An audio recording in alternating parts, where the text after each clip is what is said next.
हम एक और आपसे ऐसा क्वेश्चन करेंगे जो बहुत इंटरेस्टिंग बात मैंने सुनी थी कि नीलांचल पर्वत को केवल एक पर्वत नहीं बल्कि स्वयं शिव का स्वरूप भी माना जाता है। इसके पीछे क्या मान्यता है और कितना सच है ये? क्या आज भी हम इस बात पे कि जो शिव का स्वरूप माना जाता है, क्या आज भी हम इस बात को सोच सकते हैं? देखिए, नीलांचल पर्वत पर माँ की योनि पीठ है। जी। ठीक है, ये तो हम सब जानते हैं। जब योनि गिरी तो वो इतनी प्रबल, इतनी शक्तिशाली थी कि कहीं ना कहीं पर्वत जमीन में धंसने लगा। ओके। तब शिव जी आए और उन्होंने माँ को धारण किया। वहां पर अगर आप अच्छा। आइकॉनोग्राफी में देखिएगा, आप वीडियो में चलाइएगा, आइकॉनोग्राफी है जी। प्रॉपर, कि वहां पर ब्रह्मा, विष्णु और महेश तीनों नीचे हैं और माँ उनके ऊपर विराजमान है। ओके। वहां पहले श्वेत प्रेत के रूप में भगवान शिव है। एक शेर है, उसके ऊपर शिव जी विराजमान है, उसके कमल में से नाभि ब्रह्मा जी, वहां सब आपको दिखाई देगा। तो मैं आपको वही बताना चाह रही हूँ कि सोचिए कि जहां पर ब्रह्मा, विष्णु और महेश तीनों है। तीनों है, और माँ की वो सोर्स पॉइंट है, और वो माँ है, माँ का आसन है। तो आप ये देखिए कि वो पर्वत कितना कितना श्रेष्ठ हो जाता है। बहुत प्योर। और आप ऊपर से अगर देखेंगे कैमरा से, तो जैसे वहां के लोग बताते कि एक श्री यंत्र की फॉर्म में है। अलग अलग पर्वत है, ब्रह्मा विष्णु महेश के नाम से पर्वत भी अच्छा। है ना। तो ये इस तरीके का वो बना हुआ आकृति भी के रूप में भी हम देखते हैं वहां पर। तो यहाँ पर नीलांचल पर्वत की तो श्रेष्ठता ही श्रेष्ठता है। आप वहां पर, मतलब आप पैर रखते ही आपको वहां पर शक्ति की ऊर्जा महसूस होने लगती है। बिल्कुल बिल्कुल, वेरी नाइस, बहुत अच्छे से समझाया। अब हम स्वाति जी आपसे पूछेंगे अम्बुवाची मेला के बारे में। अम्बुवाची मेला को माँ कामाख्या मंदिर का सबसे रहस्यमयी टाइम माना जाता है। जी, आखिर इन 3 दिनों में ऐसा क्या होता है कि पूरा धाम बंद हो जाता है? देखिए, अम्बुवाची माँ का रेस्ट पीरियड है। 3 दिन तक माँ रजस्वला होती हैं, जी। और वैज्ञानिकों के पास इसका कोई स्पष्टीकरण, कोई इसका नहीं है कि कैसे ब्रह्मपुत्र नदी 3 दिन तक लाल हो जाती है। जी। कैसे योनिपीठ में कहाँ से जल का स्रोत है, उनके पास, वैज्ञानिकों के पास इसका कोई तथ्य नहीं। तो जहां वैज्ञानिकों के सारे प्रश्न शून्य हो जाते हैं, वहां से माँ के चमत्कार नजर आते हैं। बिल्कुल। 3 दिनों तक जब माँ रजस्वला होती है, तो वो ब्रह्मांड का एक ऐसा पीरियड है जो फर्टिलिटी पीरियड है। बिल्कुल। क्योंकि यहाँ पर इसके बाद ही, और वहां पर उस समय ना तो खनन होता है, ना आप कुछ वहां पर आप कुछ बो सकते हैं, ना पितृ पूजा होती है वहां पर, ना शक्ति पूजा होती है, वहां कुछ नहीं होता। उस समय की ऊर्जा बिल्कुल अलग होती है, क्योंकि उस समय आप अंतर्मुखी होकर पूजा करते हैं, कुछ भी बाहरी नहीं है। और आप देखेंगे अम्बुवाची में कि पूरा, मतलब लोग बिछे हुए होते हैं मंदिर में, वो रक्त वस्त्र लेने के लिए, और वहां पर साधना में लीन होते हैं जब तक कपाट खुलते नहीं है। और वहां पर कुछ भी, क्योंकि वहां पर कोई पूजा नहीं है उस समय, कि कहते हैं कि जब आप मंत्र जाप, जो भी आप मंत्र जाप करो, कि उसमें इतनी एनर्जी होती है, कई करोड़ों करोड़ों मंत्र एक तरफ, और वो 3 दिन के मंत्र एक तरफ। ओह। इसीलिए साधक दूर दूर से वहां पर आते हैं, और वहां पर साधना में लीन रहते हैं, और माँ के बस एक बार, माँ का एक रक्त वस्त्र और माँ के दर्शन के लिए बिल्कुल व्याकुल लोग आपको नजर आएंगे। और सबसे बड़ी बात यह है कि अगर हम इसको ज्योतिषी दृष्टिकोण से जी। देखें, तो ये जब सूर्य मिथुन राशि में आते हैं, मृगशिरा का तीसरा चरण खत्म होता है, और आद्रा का चौथा चरण, सॉरी, आद्रा का पहला चरण जी। शुरू होता है, तब अम्बुवाची का पर्व मनाया जाता है। ये मेला नहीं है, ये पर्व है। या अभी भी मैंने सुना था ये 22, लेटेस्ट में पढ़ रही थी, 22 जून से 26 जून जी, तक। तो ज्योतिषीय गणना जो है, जो ज्योतिष गणना बताता है नक्षत्रों पे जी। बेस्ड, ये वो है, जी। ये कैलकुलेशन होती है, और तभी अम्बुवाची का ये पर्व मनाया जाता है। और यहाँ पर ये पर्व वो है जहां पर पूरी सृष्टि शांत, मौन हो जाती है। ये सृष्टि का मौन रहस्य का समय है, मौन साधना का समय है, जब आप कुछ भी बाहरी मुखी नहीं है, सब कुछ अंतर्मुखी है। आपको कितनी साधना करें, आप माँ भगवती की, तांत्रिकों की, ये तो एक तरीके से ये तांत्रिक और साधनाओं की ये तो भूमि है, जी बिल्कुल। साधकों की भूमि है। तो आपके लिए ये समय जो होता है कि आप इसमें जितनी साधना करें, माँ उतना की, उतना आप सिद्ध कर सकते हैं, कुछ भी सिद्ध कर सकते हैं। तो ये बहुत पावरफुल टाइम होता है। जी इसके साथ मैं ये भी बताना चाहूंगी कि ब्रह्मपुत्र मादा है, जिसे हम बाकी नदियों को कहते हैं ना, मादा, मादा जी मेन। मेन। और वहां पर एक उमानंद पर्वत है, द्वीप है, जो जी कि ब्रह्मपुत्र के बीच में है। वहां पर माना जाता है कि शिव जी साधना में लीन रहते थे, तो सती माँ एक सुरंग से वहां पर उनके साथ वो रहती थी, समय व्यतीत करती थी, इसलिए कहते हैं उमानंद, उमा का आनंद। जी तो वो जगह इसके नाम से विख्यात है। जी मैंने तो सुना है। ब्रह्मपुत्र, कई बार साइंटिस्ट ने बहुत कोशिश करी, वैज्ञानिकों ने, कि 3 ही दिन के लिए लाल क्यों होता है। यस।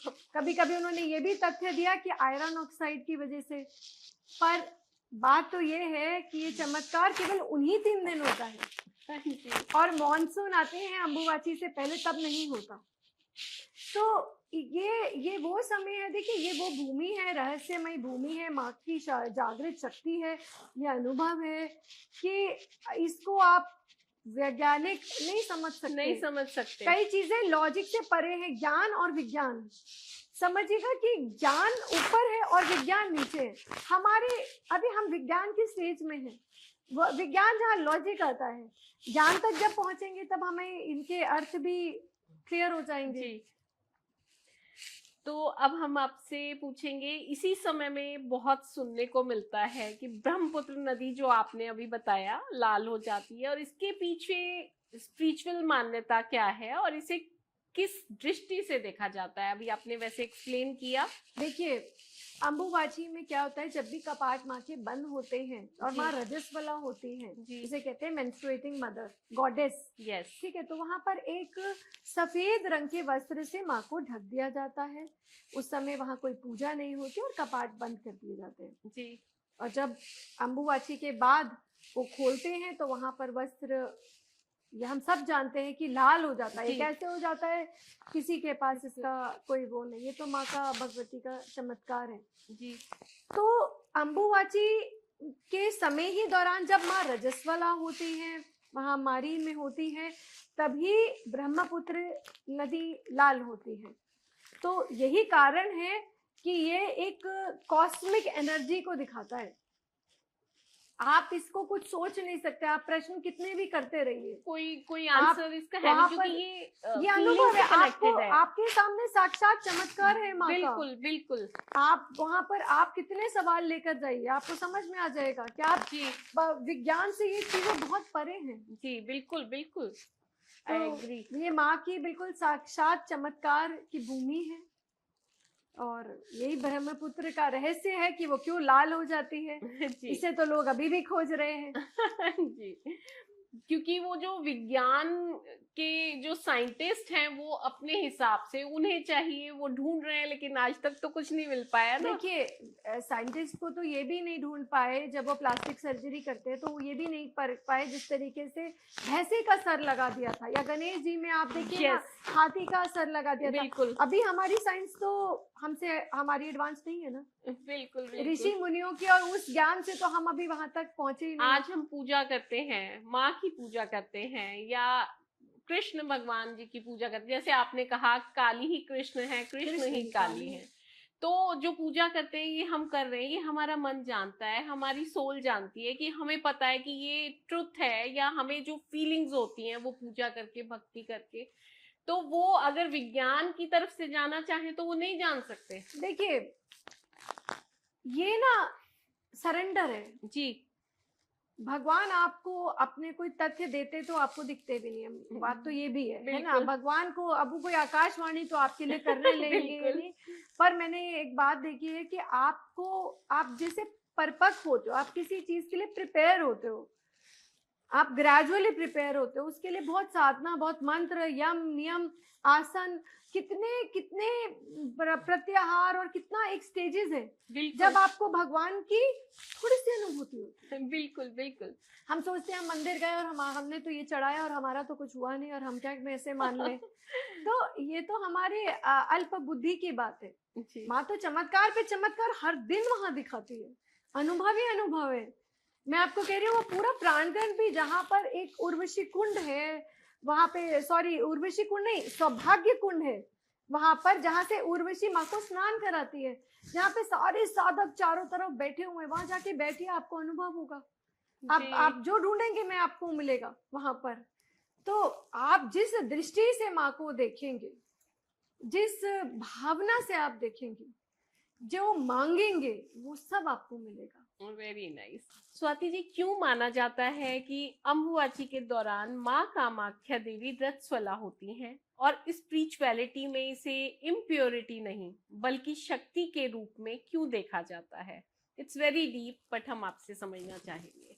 देखिए, माँ जब रजस्वला होती है तो जब जगत जननी रजस्वला होंगी, ठीक है, इसके भी बहुत सारे हैं कि सतयुग में इतने साल, त्रेता युग में बहुत सारी कहानियां हैं कि 16 साल, 12 साल, और ऐसे करते करते द्वापर में इतने साल, और अब कलयुग में हर साल माँ रजस्वला होती है। जी ये इसका उल्लेख है कालिका पुराण में और मार्कंडेय पुराण में इसका उल्लेख है। और रजस्वला का मतलब क्या है कि आप, you are ready to fertile, right. आप वो कितनी पावरफुल हैं आप उस समय। वो माँ का मौन पीरियड है, रेस्ट पीरियड है, पर उस समय वो प्रिपेयर हो रही हैं प्रकृति को देने के लिए, क्रिएशन के लिए। तो उसके बाद वहां पर आप देखेंगे ना कि आप उस समय, जब मैंने जैसे कहा, खनन नहीं होता, आप बीजारोपण नहीं होता, कोई पितृ पूजा नहीं होती, कुछ भी नहीं होता वहां पर उस समय। केवल क्या होता है? मौन साधना। इतना लोग होता है वहां पर, इतना लोग होता है कि आपको पूरे रास्ते में आपको वहां पर कोई बुकिंग्स नहीं मिलती। बिल्कुल। जहां पर मैंने बुकिंग की बात करी है, उन्होंने कहा 10 साल तक बुकिंग नहीं है। बिल्कुल इस तरीके से होता है। तो इतना लोग वहां, साधक उस समय उस दौरान जाता है। वो जाता क्यों है? केवल साधना के लिए, क्योंकि वो माँ का वो केवल, क्योंकि वो जगह कोई भारी है ही नहीं ना, वो सब कुछ आंतरिक है। तो वहां पर वो साधना एक अलग फ्रीक्वेंसी पर चली जाती है यहाँ पर। जी। तो ये तो एक डिवाइन टाइम है बेसिकली। जी। अब आपसे पूछेंगे, जो लाल वस्त्र आपने बीच में अभी बात करते हुए बताया भी था, बट मैंने उस टाइम नहीं पूछा बीच में, कि जो लाल वस्त्र और लाल प्रसाद मिलता है अम्बुबाची के दौरान भक्तों को दिया जाता है, उसका क्या महत्व माना जाता है? क्या वो ग्रहण करते हैं, करना चाहिए, लेके आना चाहिए? ये सारी बातों पे आप थोड़ा बताइए। देखिए, उससे ज्यादा तो प्योर अमृत कुछ नहीं जी। जिसका स्रोत लोगों को पता नहीं, कि वो जो शिलाखंड पर निरंतर जल बह रहा है, जी। उसका स्रोत नहीं पता है ना। तो वहां पर ये तो माँ का योनि जल तो इतना पवित्र है, जिसके लिए लोग पता नहीं कितने क्या क्या, कितनी प्रार्थनाएं, कितनी पंक्तियों में क्या रहते हैं, वो तो आप जाके ही वहां पर उसका अनुभव करेंगे। वो जल और वस्त्र ही माँ की डिविनिटी को दिखाता है, माँ की ऊर्जा को दिखाता है, माँ की प्रसाद, जहाँ वो कितना प्योरिटी है। आप ये देखिए उसमें कितनी शुद्धता है, क्योंकि माँ है, जी। माँ का योनि जल है। तो ये तो प्रसाद रूप में यही मिलता है। आप बाकी सब मंदिरों में जहाँ पर फीमेल्स वर्जित होती हैं, रिस्ट्रिक्शंस होती हैं और उनको लेकर सब कुछ होता है, पर यहाँ पर, वहीं पर आप सेलिब्रेशन ऑफ गॉडेस है। बिल्कुल बिल्कुल। यहाँ पर आप स्त्री ऊर्जा का सेलिब्रेशन देखेंगे, आप कहीं ना कहीं स्त्री तत्व का, प्रकृति का, सृष्टि का, सृजन मात्र का। तो यहाँ सब कुछ है। स्वाति जी, क्या सच में ये माना जाता है कि माँ कामाख्या देवी बुलाती हैं तभी दर्शन होते हैं? क्या इतने लोग इस भाव को डीपली महसूस करते हैं? जैसे हम वैष्णो देवी भी जाते हैं तो यही बात आती है ना, चलो बुलावा आया है, माता ने बुलाया है, तो बुलावे बिना कहते हैं प्रोग्राम बना होता है। एक बार तो मेरा खुद का एक्सपीरियंस है, टिकट्स बुक, एवरीथिंग डन, हम नहीं जा पाए। देखिए शिप्रा जी, डिवाइन टाइम तो हर चीज के होते हैं जी। एक समय आपकी शादी होती है, एक समय आपका बच्चा होता है और हम पता नहीं कब से उसमें आस लगाकर बैठते हैं, है बिल्कुल ना? बिल्कुल। तो इतनी बेसिक बात से समझते हैं और ये तो माँ का बुलावा है। जी माँ आपको बुलाती है और उसके लिए आपके अंदर कहीं ना कहीं जिज्ञासा भी होती है, इच्छा भी होती है, सब कुछ होना जरूरी है और आप उसके लिए तैयार भी होने चाहिए, बिल्कुल है ना? तो माँ का तो कोई मंत्र को भी आप छू नहीं सकते बिना माँ की आज्ञा के बिना। बिल्कुल। हम सोचते हैं हमने इतने मंत्र कर लिए, हमने वो कर लिया।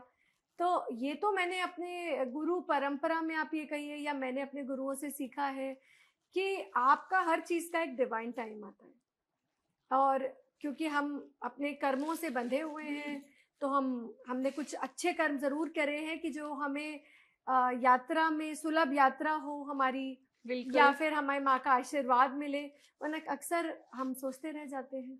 बिल्कुल। तो हर चीज का एक डिवाइन टाइम होता है, उसी तरीके से दर्शन का भी।